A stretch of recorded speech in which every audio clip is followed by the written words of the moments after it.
Sage Wanderer here, coming at you from my shotgun shack in the Texas Outback. So today I'm talking about Agenda 21. Dun dun dun!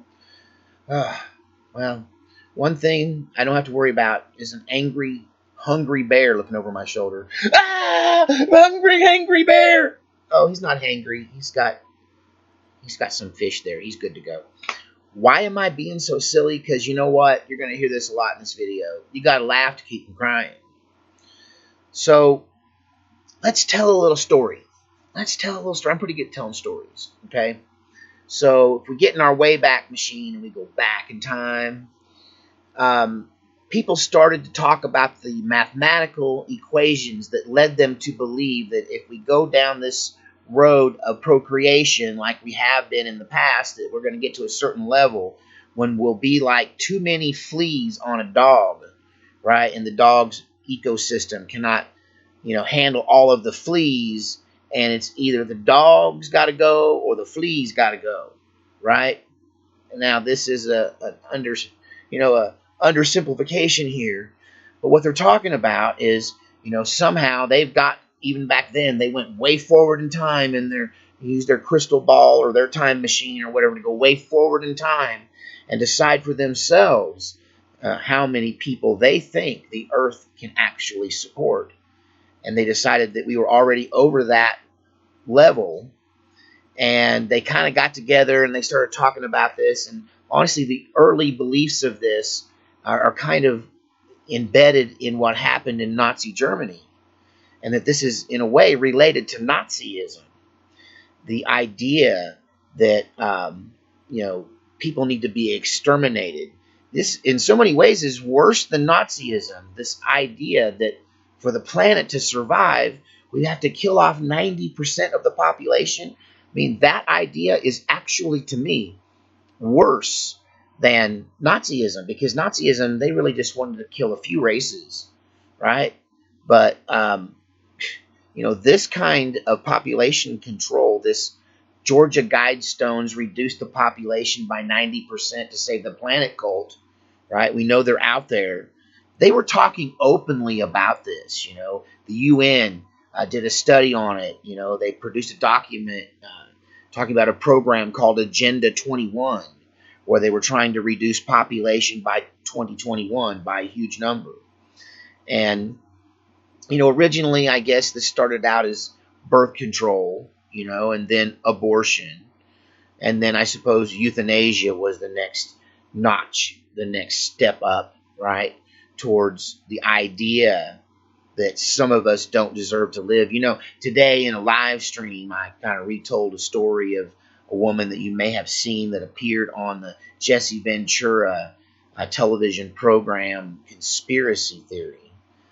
And in it, she claimed to be a medical doctor whose patient was one of the most influential and historically significant female post-feminist politician of all time. And, at the top of that list, obviously, is Hillary Clinton. So this woman never said she was Hillary Clinton's doctor in the interview that I saw on this television show. However, it's pretty clear who she was talking about. And I'll tell the story again, bear with me if you've heard it before, but in this, this woman who refused to even come back into the country. I mean, she left the country when she heard what this politician was about to say. When she'd heard it, she left the country because it scared her to death. But this patient of hers, supposedly, came in one day all gleeful and happy at her appointment. And she was just like, I'm so glad that soon, and very soon, and I will live to see the day when all of the useless eaters all get killed off. All of the dregs of society, all the people who don't contribute, just get killed off in the great culling. Oh, the great culling. What a day the great culling will be. Oh, but don't you worry, Doc. I'll protect you and your family. And so she apparently did not believe that empty promise coming from that woman. Yet she believed her concerning a thing called the Great Culling. And so, I start out kind of silly in my video today because you got to laugh to keep from crying, because this is some dark and scary stuff. So, are there people who believe that the only way to save the planet is to kill off all the humans? Yeah, and they kind of have talked about it openly like science fiction, like some future event. 2021 was never supposed to get here. We were all supposed to die in a fiery nuclear accident long before then. Right? I mean, aren't we way past Rapture City over here? Okay. 2021 was a far off time when people openly talked about the ways that they could cull out society and kill people off. And there's some very famous people engaging in this at that time theoretical discussion. However, as we now sit locked in our homes, as we sit now, many of us, thank God I live in Texas, so this doesn't really apply to me, but many Americans today are unable to leave their home legally, according to edicts laid down by governors and mayors and judges, that violate their constitutional rights of freedom of assembly, freedom of speech, freedom of movement, Fourth Amendment. I mean, pretty much the entire Constitution is being ripped to shreds across America during this great pandemic. So, is Agenda 21 happening? Is that what this is? Is this round one? Is this volley number one? Well, many of you know I used to be a preacher. What fewer of you know is that I've never been one of these guys who was locked into an eschatology and really believed it. Like, I took it all with coffee, and if you're a fan of the channel, you know what I mean. I take it with great skepticism, and I weigh and measure all of it, and I never really found one that worked for me. And honestly, it's this pandemic, this coronavirus, and its relationship to the seven seals that's made me believe, really, that we're not approaching the end times. It's made me believe that if you're hoping for a pre-tribulation rapture, you're probably a little bit late, or maybe we all missed it. maybe the rank for that was too high, and none of us made the cut. And we didn't even notice the 4 people that got raptured out of here. Or, the rapture's going to happen later on. But it seems to me like we're in the first seal. So let's talk about that. I'm not one to get the Bible out and hold it up. I'm just going to tell you what I perceive it to say. And you can go find it for yourself. And I think the 4 horsemen of the apocalypse are one of the most talked about scriptures in the book of Revelation. People say, it's not the book of Revelations, it's the book of Revelation. You know what? I'm from the South, and us country boys down here say the book of Revelations says so. So, stop correcting my grammar. But, the 4 horsemen of the apocalypse have been interpreted, and many people have said that they already started, and there's people that have different kinds of eschatology that claim that the first horse, the white horse, was actually the beginning of the church. And for me, the best way to interpret the book of Revelations is as it's going down, because a lot of this stuff isn't going to make sense until you're standing in it, and then you're just like, wow. So let's look at the wake-up call for me, that we are by definition in the Great Tribulation period, standing right somewhere between the first horseman of the apocalypse and the second horseman of the apocalypse. So the first horseman is described, and his rider is described as being dressed in white and holding a bow, right? And he's been given a crown. So I've interpreted this, and make fun of me if you will, but that scripture has never made sense. Some people tried to make him Jesus. That's where you get this eschatology that goes back to antiquity, where, oh no, that's the beginning of the church, and the white horse and the crown is evidence that it's Jesus. And really, I think it's almost like a code. Honestly, the book of Revelations doesn't make sense because it's written in code. And the decoder ring is the experience of living through the end time. So bear with me when suddenly all this stuff starts to make sense to you if you know the least little thing about it. So why do I think the Plandemic was in fact the first horseman of the apocalypse? I'll lay it out like this, okay? First of all, what is Latin for crown? The Bible says the writer was given a crown. What is Latin for crown? Corona. Corona and crown are the same exact word in two different languages. Okay? So the white horseman is wearing the name of Corona, or he's wearing the it's the coronavirus. Okay, well, he also has a bow. What is the bow? What does the bow represent? Okay, does this make sense to you? That little thing I just did with my finger wouldn't have made sense to you 6 months ago. Of course, today we know that I'm not telling you that Ohio is Ohio. No, I'm not telling you this is a sine wave. Boop. This is flattening the curve. What does a bow look like but a curve? When the bow is drawn and cocked, the curve becomes a high peak curve, like the thing we were trying to avoid. And when the bow is not drawn, you have the smaller bow or curve. So in this one scripture of the opening of the first seal and the revealing of the first horseman of the apocalypse, we have both the literal word crown or corona, the literal name of the virus, and the visual image of a bow. Another thing to think about is that it doesn't mention bow and arrow. Usually you say the Indians were armed with bows and arrows because a bow is a weapon system with an arrow. But our horseman doesn't have any arrows. His main power to conquer, because it says his goal is to conquer, is his bow and his corona, his virus. Okay, so this virus, this lockdown, this suppression, this decocking of the bow, right? The lowering of the curve, the price we have paid, the financial price is incalculable at this point. The already to this point, just the 3 or 4 months we're into this, however many it's been, depending on where you start, I reckon.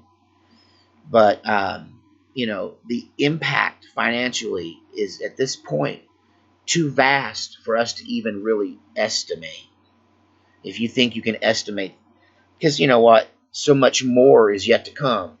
The economy of our country is like a boat. And if you've ever driven a boat, you know that you turn the wheel and then a few seconds later the boat respawns. And many people will actually flip a boat and flip a Yui when they don't mean to, because when the boat doesn't turn, they turn it more and they turn it more, and then by the time the boat corrects, this boat will spin because there's a lag, kind of like the audio on video with some of this video conferencing and live streaming. You get the video first and the audio right behind it. So,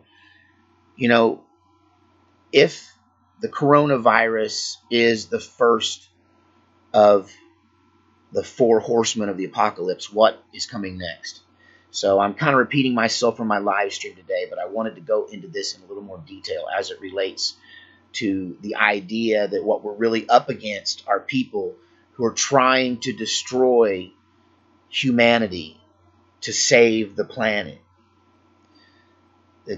This, as much as this seems like an episode of the Twilight Zone, I am not in the Twilight Zone, although it feels like it, doesn't it?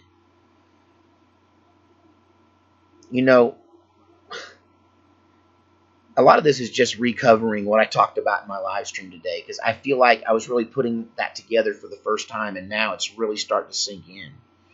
So the next thing is war. What's the ultimate depopulation tool? It always has been war.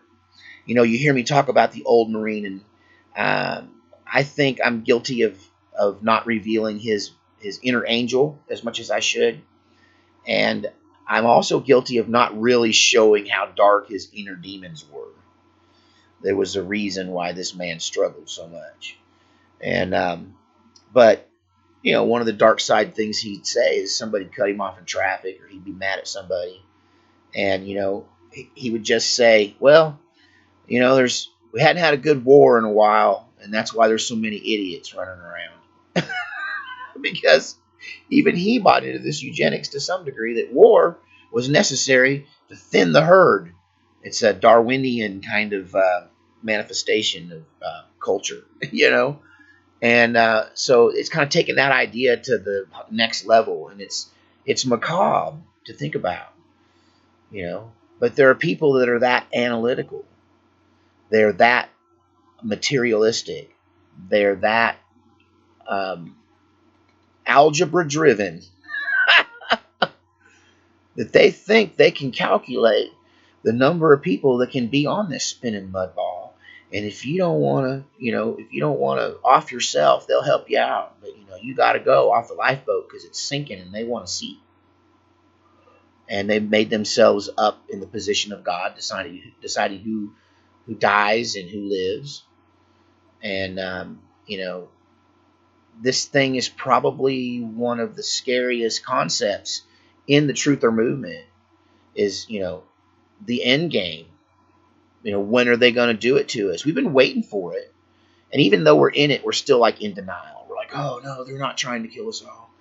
To watch that video by High Impact Vlogs, High Impact Vlogs video on CNN, to see those four talking heads just talk about this conspiracy theory and how crazy it is that there's a group of elites that want us dead.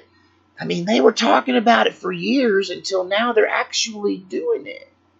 And they kind of said they would. They kind of feel like they have to. We didn't buy enough Priuses. We didn't stop driving them. It's our fault. We all bought our train ticket to depopulation. Of course, there's going to be some depopulating, and that knife cuts both ways because there will be a backlash. I mean, folks aren't going to lay down and be killed off, I don't think. I think even the civilized man will rise up if cornered to defend himself. That even the weakest animal, when cornered, will bare what little teeth it has and give it one last shot. So, at any rate, it does feel like the next move is war. Okay? Leads us to the third horseman, which is famine, which I've already talked about. The threat of famine coming to America, coming to the world, globally. What could happen if the food chain is disrupted because people have forgotten how to live? They don't live the way our ancestors lived. We live dependent on other people bringing food like baby birds and bringing it to us and putting it in our mouths. And so they're going to use that faith in society against many people, and mass starvation is the next tool that the eugenists will use to thin the population, to thin the herd. That it looks to me like the devil's evil plan is to kill us all. And, he's coded it in a really pretty painting that some people that are self-hating can buy into, I guess. I don't know. I think the plan's fatal flaw is the underestimation of the human's race desire to survive. The Hunger Games was a documentary, okay? This is what they're trying to implement. They're moving us towards the Hunger Games, where literally only the strong survive.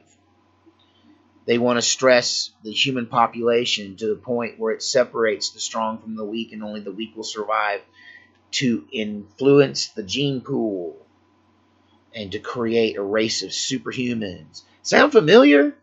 Doesn't it just sound like Nazism? Is it real? Well, you don't see any coffee. This is not a coffee talk. I believe it's real. It is the bear looking over your shoulder. It wants to eat you. They've decided it's us or them, and they've sided against us, and we don't even know the game's on, right? It's like Hunger Games, except you don't know what's going on. You've just been kidnapped and dropped into the survival situation, and it takes you whizzing with a few arrows whizzing past your head, and it takes you missing a bullet and seeing a couple people get decapitated before you realize that this is survival. So when people like Bill Gates say that the only way to stop carbon emissions is to bring human population to close to zero, or to stop carbon uh, emissions at all, watching the press lately, certain members of this depopulation cult are present in our press. And to see them going around, like I saw a video talking about Venice, and they were in Venice, and they were talking about how all of the cruise ships were such a stress on the city, and now they can hear the inanimate objects, the bricks of the city, singing, because now they're relieved from the horrible pounding they get every time one of those cruise ships comes through the harbor. Right? Pictures of animals running in the street, raccoons digging people's trash cans and stuff, and going, see, the wildlife is coming back and taking over again because humans are bad. I mean, and the mark of the beast, right? We can clearly see the path to that now. It's the card or the implant or the tattoo that says, I'm a good citizen. I got tested for the C virus today, so you can be friends and talk to me. And then tomorrow you have to test me again so I get an updated badge for today. And literally, I'm allowed to go and be a human being because I participate in your program. And if I don't, I'm not allowed to leave my house. How long do you think that'll actually last against people who are freedom-loving and freedom-minded? You think that approach might just end up giving you a bear looking over your shoulder?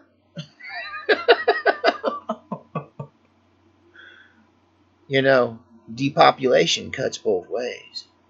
I can't help but feel like I'm in an episode of The Twilight Zone, but this is the world we live in. Many of you are stuck in the past. Many of you haven't seen us cross over into this other dimension.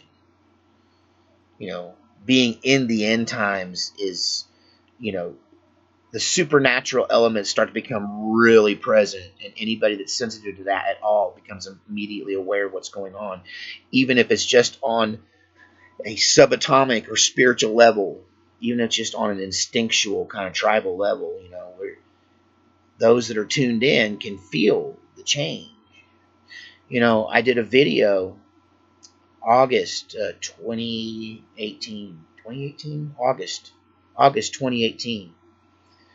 It was titled a New Dark Age is Rising.